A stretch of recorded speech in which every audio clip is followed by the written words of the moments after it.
Bueno, arranquemos de lleno con esta exploración.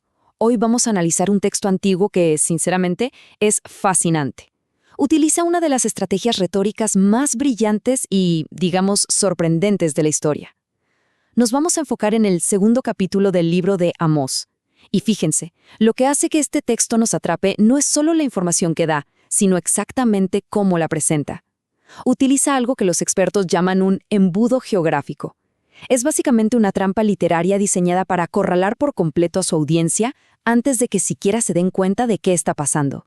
Es literalmente una clase magistral de comunicación. Así que veamos paso a paso cómo este documento va armando su red usando sus propias palabras para entregar un mensaje del que nadie puede escapar. Ahora noten esto. El texto no arranca con un montón de gritos o acusaciones al azar, no. Arranca con esta fórmula poética que se repite una y otra vez. Por 3 pecados y por el cuarto no revocaré su castigo. Es casi hipnótico, ¿verdad? Esta repetición rítmica funciona como un gancho perfecto para captar la atención y construir una tensión dramática enorme. En la literatura de aquella época, esta idea de 3 y 4 no era casualidad, significaba una copa que ya se rebalsó, o sea, un límite que se cruzó y del que ya no hay vuelta atrás. Establece un tono definitivo. Ya no estamos hablando de una advertencia amigable, esto es un decreto. Veamos sobre quiénes cae primero todo este peso. Entramos a la primera sección, juicios sobre las naciones vecinas, específicamente los pecados de Moab y Judá. Aquí el texto arranca apuntando estratégicamente hacia afuera, hacia los vecinos. Lanza condenas súper breves, pero absolutamente lapidarias contra pueblos externos. El objetivo, establecer un patrón innegable. Es como decir, cuidado, la justicia es ciega y viene por todos. Y esto muestra de forma brillante lo imparcial que es este texto. Fíjense en la pantalla. A la izquierda tenemos a Moab, condenados por un crimen de guerra brutal, quemar los huesos del rey de Edom hasta hacerlos polvo, una profanación total. Y a la derecha, Judá, condenados por algo totalmente distinto, una rebelión teológica. Básicamente, menospreciar la ley y creerse las mismas mentiras que sus antepasados. Crímenes de guerra de un lado, hipocresía religiosa del otro. Sin embargo, el texto los pone al mismo nivel de severidad y les promete exactamente el mismo final, un fuego que va a devorar sus palacios. El estándar está puesto, nadie se salva. Pero agárrense, porque aquí es donde la estructura hace una jugada maestra. Sección 2. El objetivo principal. El embudo cae sobre Israel. Entramos a la fase crítica de nuestro análisis. Después de que la audiencia se sintió súper cómoda viendo cómo condenaban a los de afuera, a los vecinos, creando esta falsa sensación de seguridad, el texto hace un cambio de juego espectacular. Gira de golpe y lanza su crítica más dura, detallada y extensa contra su propio público, Israel. El embudo se cerró por completo. Y la clave aquí es el volumen y la velocidad de estas acusaciones. Caen como una avalancha. No estamos hablando de un simple error administrativo. Es una sociedad que se está pudriendo desde adentro por la decadencia y la explotación despiadada. O sea, miren esto, venden a gente justa por plata, y a los pobres, literalmente por un par de sandalias. Pisotean a los más vulnerables. Pero ¿saben qué es lo peor? ¿Cómo mezclan toda esta atrocidad con una supuesta piedad religiosa? Toman la ropa que los pobres dejaron empeñada, ropa que por ley debían devolver en la noche para que no se congelaran, y se acuestan sobre ellas cómodamente al lado de sus altares. Hasta se toman el vino que compraron extorsionando a la gente con multas injustas, y lo hacen dentro de los templos. Es pura brutalidad disfrazada de religión. Sección 3. Historia olvidada. El pasado borrado. Frente a semejante montaña de acusaciones, el texto hace algo fascinante. Pisa el freno, disminuye la velocidad por completo y pasa de esos ataques rápidos a un recordatorio histórico profundo. Les recuerda todas esas intervenciones divinas del pasado que, convenientemente, decidieron borrar de su memoria.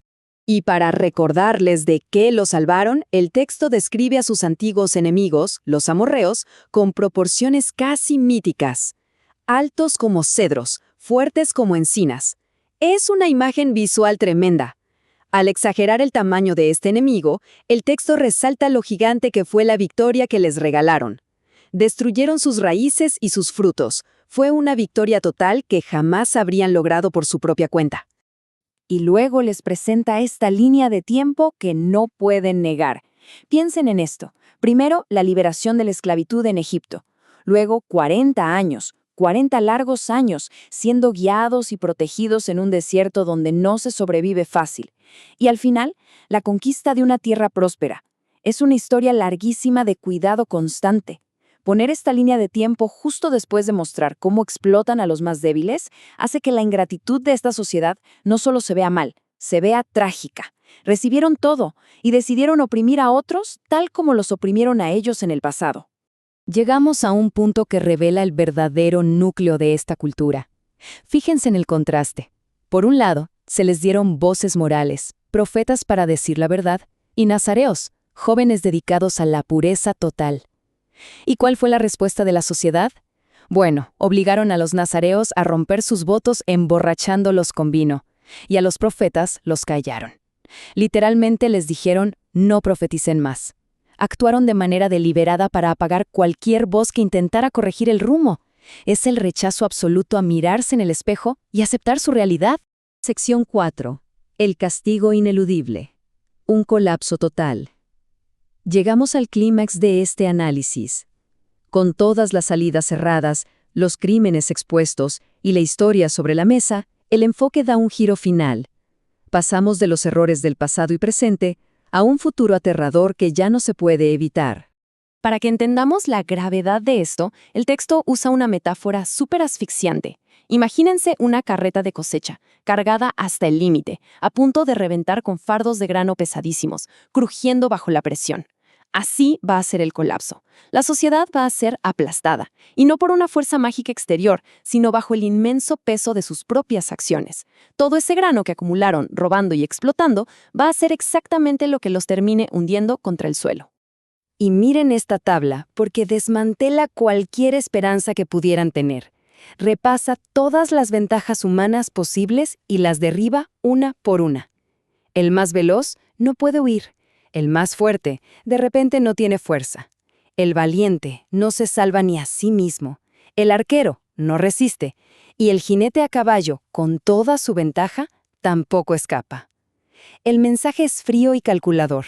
No hay táctica militar, ni fuerza física, ni estrategia humana que pueda frenar lo que se viene. Se quedaron sin pilares donde apoyarse. Y la estocada final es esta imagen tremenda. El mejor guerrero, el más valiente de todos, terminando el día huyendo completamente desnudo. Es la humillación máxima. Ilustra a la perfección cómo a esta sociedad tan orgullosa le van a arrancar todo. Su dignidad, su arrogancia, sus defensas. Van a quedar expuestos, perdiendo hasta la ropa que traen puesta. Un eco irónico, ¿no creen? De aquella ropa que le robaron a los pobres para acostarse junto a los altares. El círculo se cerró. Y así terminamos esta exploración. Todo este embudo magistral, el peso de la historia, las metáforas asfixiantes, todo aterriza en esta pregunta que nos deja el corazón del texto. Es para quedarse pensando. Cuando se rompe la justicia desde la raíz, cuando las personas son tratadas como cosas desechables y cuando a los que dicen la verdad les tapan la boca, ¿es posible que una sociedad se sostenga?